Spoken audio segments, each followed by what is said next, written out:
This is the Hindu and the Economic Times vocabulary session. This is lecture 22. Let's start. First vocab is conspicuous. Conspicuous को हम executive की तरह use करते हैं. Executive यहाँ पे बहुत ही इंपॉर्टेंट है कि आप किसी vocab को किस तरह यूज कर सकते हैं. नाउन की तरह यूज कर सकते हैं कि वर्ब की तरह यूज कर सकते हैं. तो आपको ये इस बात पे भी सबसे ज्यादा ध्यान रखना है कि आप किसी vocab को किस तरह से यूज कर सकते हैं. ओके, तो कंस्पिक्यूअस को हम एग्जेक्टिव की तरह यूज कर सकते हैं. इसका इंग्लिश में होता है वेरी इजी टू नोटिस और से क्लियरली विजिबल. मीन जब कोई चीज आसानी से नोटिस में आ रही हो या फिर जब किसी कोई चीज बिल्कुल क्लियरली विजिबल हो, आपको आसानी से दिख रही हो, साफ साफ दिख रही हो, तो वहां पे हम कंस्पिक्यूअस वोकैब का यूज करते हैं. ठीक है, इसके बहुत सारे मीन होते हैं बट सबसे सिंपल मीन इसका मैं बताऊं आपको तो वो ये है कि जब कई सारी चीजें हो उसमें से आपको एक चीज सबसे अलग दिख रही हो, यानी वो एक चीज आपका ध्यान खींच रही हो, तो वहां पे हम कंस्पिक्यूअस वोकैब का यूज करते हैं. Okay, synonyms are visible, noticeable, obvious and notable. सबसे इंपॉर्टेंट जो यहाँ पे सिनोनिम्स है वो है नोटिसेबल एंड विजिबल. ठीक है, both are very important here, visible and noticeable. आपको ये ध्यान रखना है क्योंकि एग्जाम पॉइंट ऑफ व्यू से ये सिनोनिम्स इंपॉर्टेंट है. Antonyms are hidden, invisible, obscure. Obscure बहुत ही इंपॉर्टेंट एंटोनिम है.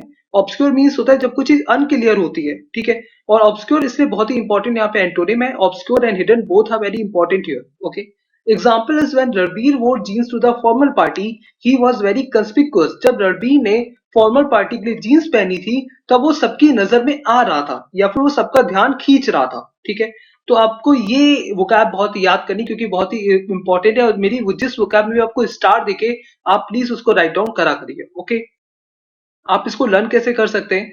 देखिए, यहाँ लिखा है कंस्पिक्यूअस. हम बोले कि कौन सी पिक है जो क्लियर आई. जब भी आप फोटो खींचते हैं तो आप देखते हैं कि कौन सी पिक आपकी क्लियर आई. ठीक है, तो कौन सी पिक क्लियर आई यानी कंस्पिक्यूअस. कंस्पिक्यूअस मीन्स क्या हुआ? क्लियर. ओके, आपको ये चीज ऐसे याद कर सकते हैं. Next vocab is antagonise. Antagonise बहुत ही इंपॉर्टेंट वोकैब है. शायद ही ऐसा कोई दिन हो जिस दिन मैं द हिंदू में इस वोकैब को ना देखता हूँ. ये बहुत ही इंपॉर्टेंट वोकैब है. ओके, एंटेगनाइज का यूज हम वर्ब की तरह करते हैं. इसका इंग्लिश मीन होता है द टू ट्रिगर हॉस्टिलिटी और एंगर. मतलब किसी को गुस्सा दिलाना. ठीक है, किसी का विरोध करना एंटेगनाइज कहा जाता है. Okay, synonyms are provoke, irritate, anger. Provoke सबसे इंपॉर्टेंट सिनोनिम है इसका. प्रोवोक मींस क्या होता है? किसी को भड़काना. ठीक है, provoke, irritate, anger. Anger, provoke and anger both are very important synonyms here. Antonyms are modify, calm. दोनों बहुत ही इंपॉर्टेंट है. modify means क्या होता है? किसी को शांत करना. और antagonize means क्या होता है? किसी को गुस्से में लाना या किसी का विरोध करना. मेनली जो इसका यूज होता है वो होता है विरोध करने में. ठीक है, अब इसका हमेशा इसको याद रखिएगा. Example is his speech antagonise many voters. उनके भाषण में कई मतदाताओं का या कई वोटर्स का विरोध किया गया. ओके, तो आप यहां से लर्न कर सकते हैं कि एंटेगनाइज मीन्स क्या होता है? विरोध करना. इसको लर्न कैसे कर सकते हैं? देखिए, यहां लिखा है एंटेगनाइज मीन्स. एंटी मीन्स क्या होता है? किसी के अगेंस्ट जाना. तो एंटी होते जाना, को माने जाना, तो एंटी होते जाना ये कहा जाता है एंटेगनाइज. ओके, तो आप इसको ऐसे लर्न कर सकते हैं. Next is modus operandi. Modus operandi means होता है जब कोई पर्टिकुलर वे होता है किसी काम को करने का, यानी कोई एक तरीका. जैसे अर्न तो सब करते हैं, कमाते तो सब हैं. टीचर भी कमाता है, डॉक्टर भी कमाता है, इंजीनियर भी कमाता है, लेकिन सबके काम करने का तरीका अलग है, सबके काम करने का ढंग अलग है. तो इसलिए वहां पे वोकैब का यूज करते हैं modus operandi. Okay, synonyms are method of working, style, technique, way. Antonym is disorganisation जो अपने आप में बहुत ही इंपॉर्टेंट है. यानी मॉडस ऑपरेंडी का अगर एंटोनिम पूछा जाएगा तो उसका आंसर क्या होगा? Disorganisation. Okay, example is every person has his own modus operandi to do any work. मतलब हर पर्सन का, हर व्यक्ति का अपना तरीका होता है किसी भी काम को करने का. ओके, कोई भी काम हो उसका अपना एक अलग तरीका होता है हर पर्सन का.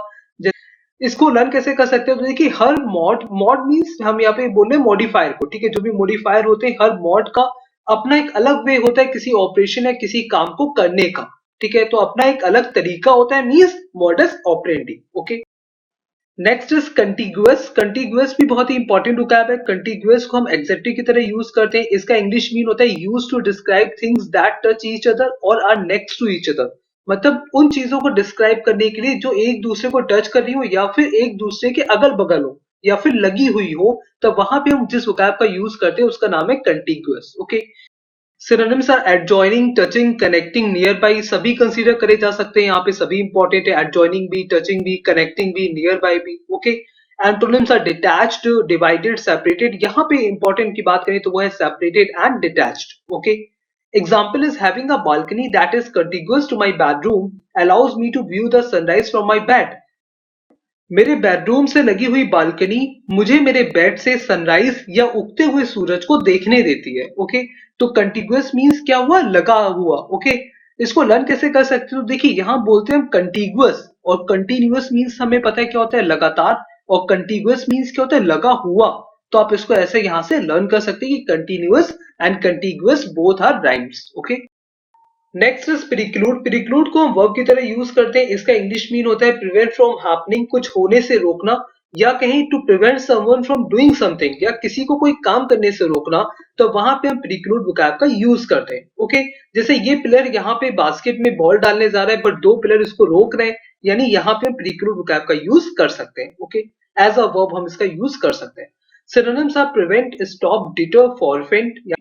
यहाँ सबसे इंपॉर्टेंट जो है वो है prevent and forfeit, both are very important synonyms here. Antonyms are permit, allow, support.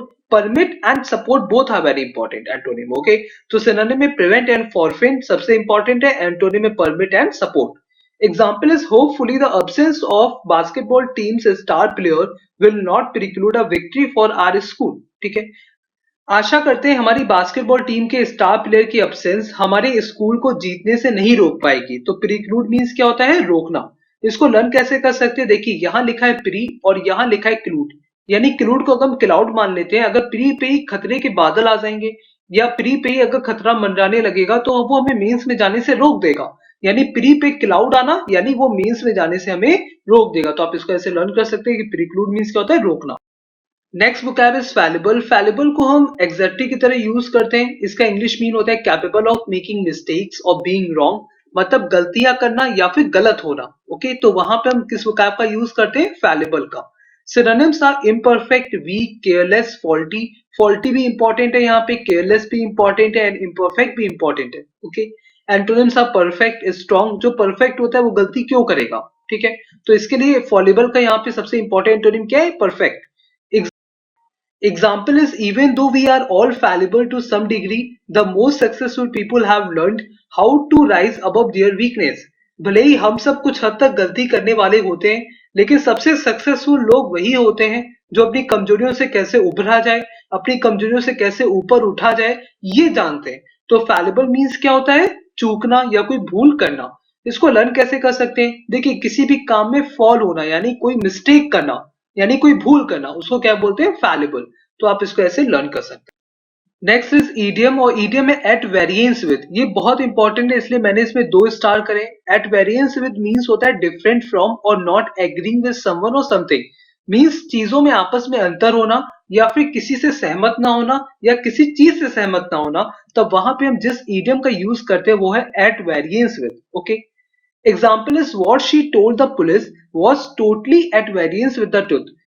जो भी उसने पुलिस को बताया वो पूरी तरह से सच के विपरीत था। मींस सच तो कुछ और था लेकिन उसने पुलिस को कुछ और बताया, इसलिए हमने यहाँ पे क्या क्या यूज करा, एट, वेरिएंस, विद। ये तीनों आप याद रखिएगा, अलग से वर्ड हैं जो ईडियम बनाते हैं, एट, वेरिएंस, विद। ओके, तो ये बहुत ही इंपॉर्टेंट ईडियम है। Second is my opinion seem to be completely at variance with my friends opinion.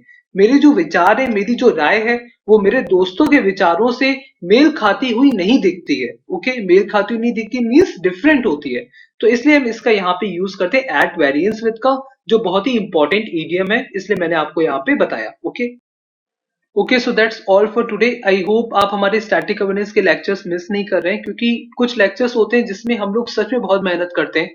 जैसे जो भी न्यू पैटर्न के हम वीडियोस बनाते हैं उसमें कोई जल्दबाजी नहीं करते, पूरा 6 से 7 दिन लेते हैं, एक एक कंटेंट पे हम लोग अच्छे से प्रिपेयर करते हैं। आप हमारा कोई भी न्यू पैटर्न का वीडियो देख लीजिए, हमने उसमें सच में बहुत मेहनत करी है। तो ऐसे ही हम लोग जो ये जो स्टैटिक पार्ट है इसमें भी बहुत मेहनत कर रहे हैं। पर डे का जो भी डेली का करंट अफेयर्स होता है उससे एक एक स्टैटिक पॉइंट देखते हैं कि क्या इसमें से एग्जाम में पूछा जा सकता है। तो अगर आप स्टैटिक अवेयरनेस का लेक्चर मिस कर रहे हैं तो ये ऊपर आइकन आ रहा है, आप यहाँ से देख सकते हैं। बाकी जो प्लेलिस्ट सेक्शन में आप जाके देख सकते हैं, प्लेलिस्ट पर्टिकुलर हर सब्जेक्ट की प्लेलिस्ट भी प्रिपेयर करिए और न्यू पैटर्न की भी प्लेलिस्ट अलग से है, तो वो भी आप देख सकते हैं। नेक्स्ट वीडियो जो न्यू पैटर्न पे आएगी वो इंग्लिश पैराग्राफ कंप्लीशन पे आएगी, और वो आपको 2-3 में आ जाएगी वो वीडियो। तो okay, so now we will meet in next video. Have a very nice day.